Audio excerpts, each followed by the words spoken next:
matter the results, we have seen a record number of people just get out and vote this year. Bryant Madrick joins us live this morning to talk about that. Bryant, my understanding is that no matter who wins, both candidates will have more votes than have ever been voted for one person before. That I believe Barack Obama set the record a few years ago. They both have surpassed the highest number of vote totals he ever got. You're talking about one specific group of voters in that huge number this morning.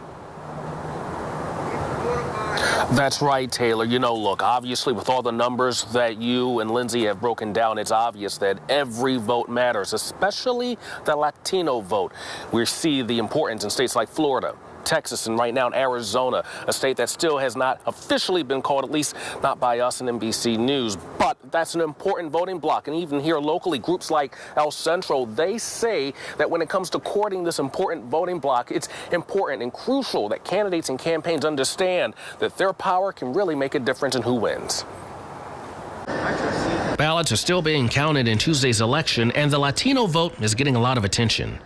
What this election showed, more important to candidates, is that Latinos are so diverse. Irene Caudillo is president and CEO of El Centro.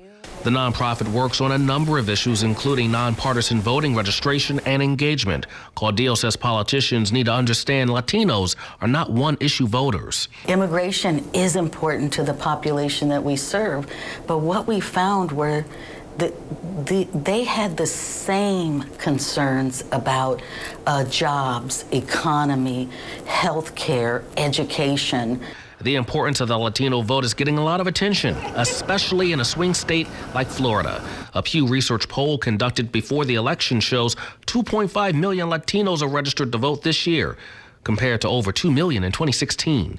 Here at home, Caudillo says often candidates miss opportunities to get votes. What we found was interesting, that sometimes we were the only ones to knock on the door to ask. Valeria Espadas Ibarra is one person knocking on the door. She's a community mobilizer for El Centro.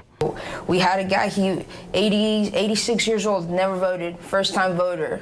We had a couple people that they were determined to become citizens this year. They had been holding on to their residency for a while.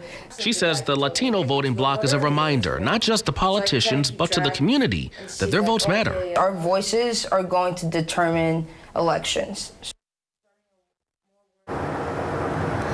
And we see just how important that voice is in this election. You know, even here locally, the folks at El Centro, they tell me that still more can be done by candidates to make sure that they are courting the Latino vote here in our area. But they say there are people who are doing that by making sure the message gets out on Spanish language radio, newspapers, and even going to community events. Reporting live this morning in KCK, I'm Bryant Madrick, 41 Action News Today.